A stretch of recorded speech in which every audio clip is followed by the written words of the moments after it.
Hi everyone, welcome to our channel. ఈరోజు చాలా సింపుల్గా టేస్టీగా స్పైసెస్ ఎక్కువ లేకుండా జీరా రైస్ ఎలా చేయాలో చూసిద్దాం. మటన్లోకి కానీ చికెన్లోకి కానీ సూపర్గా ఉంటుంది. ఒకసారి ట్రై చేసి చూడండి.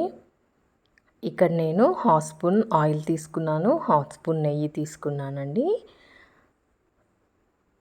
వేడైన తర్వాత ఇక్కడ ఒక యాలకు, ఒక 2 లవంగాలు, ఒక 2 దాల్చిన చెక్క, అలాగే చిన్నగా కట్ చేసుకున్న పచ్చిమిర్చి, అలాగే కాజును కూడా వేసాను, బగారాకును కూడా వేసుకున్నానండి.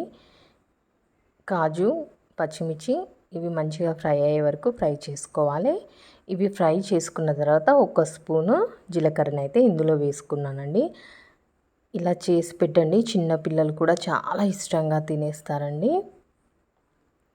మనము చికెన్ కానీ మటన్ కానీ ఎక్కువ స్పైసెస్ వేసి చేసుకుంటాం కదా, దానిలోకి ఇలా సింపుల్గా చేసేసుకున్నట్లయితే రైస్ చాలా ఎంజాయ్ చేస్తూ తింటాము. పిల్లలు కూడా చాలా ఇష్టంగా తింటారండి.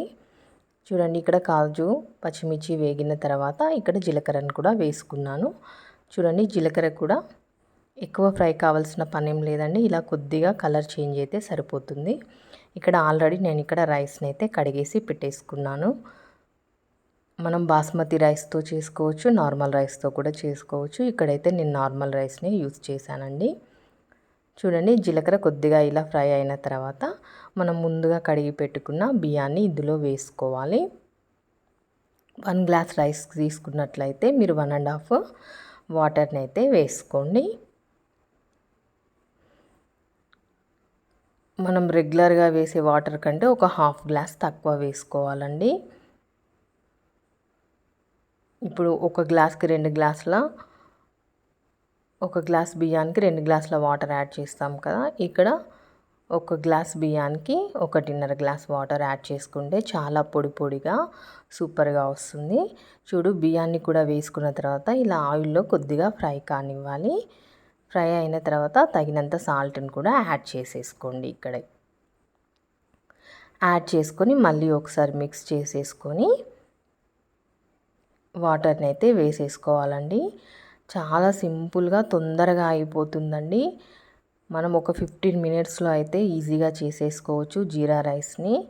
పిల్లలకి లంచ్ బాక్స్లోకి కూడా తొందరగా పెట్టేసేయచ్చు. మనము ఇలా పచ్చిమిర్చి సాల్ట్ యాడ్ చేసాం కాబట్టి మనం కర్రీ ఏం చేయాలో తెలియనప్పుడు కూడా ఇలా సింపుల్గా జీరా రైస్ వేసి పెట్టేసేయచ్చు. పిల్లలకి తినేస్తారు చక్కగా వాళ్ళు కూడా లంచ్ బాక్స్లోకి.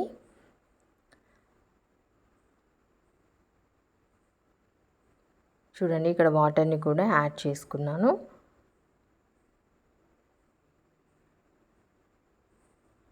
యాడ్ చేసేసుకొని అంతా ఒకసారి మిక్స్ చేసేసుకొని మీడియం ఫ్లేమ్లో ఒక 10 మినిట్స్ ఉంచేసుకోవాలండి.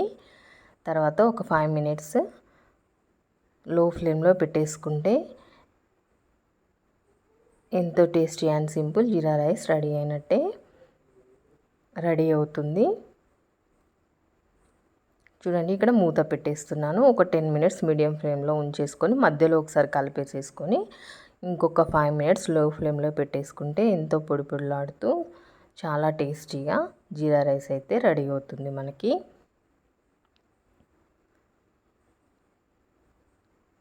చూడండి, మధ్యలో ఒకసారి మూత తీసి చూసి మళ్ళీ ఒకసారి కలిపేసేసుకోవాలి. మనం వేసిన స్పైసెస్ ఏమన్నా ఉంటే అంతా ఒకటే దగ్గర కాకుండా మంచిగా కలిసిపోతాయి. ఇలా మధ్యలో ఒకసారి కలిపేసుకుంటే సరిపోతుంది. జీరా రైస్ మనం వెజ్లోకి తీసుకోవచ్చు, నాన్ వెజ్తో కూడా తీసుకోవచ్చు అండి. చికెన్ కర్రీ, మటన్ కర్రీ, అలాగే వెజ్లో గుత్తి వంకాయతో సర్వ్ చేసుకోవచ్చు, అలాగే పన్నీర్ కర్రీతో సర్వ్ చేసుకోవచ్చు. చూడండి, ఇప్పుడు ఈ స్టేజ్లో మనము మూత పెట్టేసి లో ఫ్లేమ్లో ఒక 5 మినిట్స్ ఉడికించేసుకుంటే సరిపోతుందండి. వేడి వేడిగా సూపర్గా మనకి జీరా రైస్ అయితే రెడీ అవుతుంది. చక్కగా మీరు వెజ్ అయితే వెజ్, నాన్ వెజ్ అయితే నాన్ వెజ్ కర్రీస్తో చక్కగా ఎంజాయ్ చేసేయచ్చు.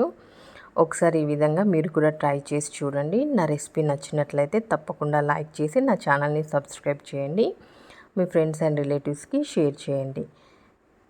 చూడండి ఇప్పుడు 5 మినిట్స్ లో ఫ్లేమ్లో పెట్టుకున్నాక అన్నం అయిపోయింది.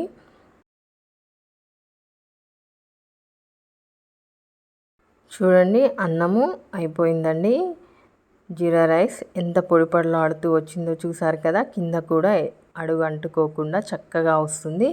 నేను చెప్పినట్టు ఫాలో అయ్యి చేయండి, సూపర్గా ఉంటుంది. అంతే అండి. పైనుండి కొత్తిమీర వేసేసుకొని ఒకసారి మళ్ళీ మిక్స్ చేసేసుకుంటే వేడి వేడిగా మనం సర్వ్ చేసుకొని తినేసేయచ్చు అండి. నేను ఆల్రెడీ జీరా రైస్ కాంబినేషన్కి స్పైసీ మటన్ కర్రీ అయితే చేశానండి. స్పైసీ మటన్ కర్రీ రెసిపీ కూడా పోస్ట్ చేస్తాను. ఇంట్రెస్ట్ ఉన్న వాళ్ళు తప్పకుండా వాచ్ చేయండి. నా రెసిపీ నచ్చినట్లయితే తప్పకుండా లైక్ చేసి నా ఛానల్ని సబ్స్క్రైబ్ చేయండి. మరిన్ని టేస్టీ అండ్ హెల్తీ రెసిపీస్ కోసం తప్పకుండా నా ఛానల్ని ఫాలో అవ్వండి. చూసారు కదండి, చాలా సింపుల్గా తొందరగా ఇలా చక్కగా మనం జీరా రైస్ని చేసేసుకోవచ్చు. అంతే అండి. మరి ఇంకా లేట్ ఎందుకు, మీరు కూడా ట్రై చేసేయండి. మీకు ఎలా వచ్చిందో నా కామెంట్ సెక్షన్లో షేర్ చేయండి. Okay friends, thank you for watching. చూసారు కదండి, యమ్మీ మటన్ కర్రీ కూడా ఇక్కడ రెడీ అవుతుంది. చక్కగా మేమైతే మా లంచ్ని అయితే ఫినిష్ చేసేసుకున్నాము. Spicy mutton curry with jeera rice.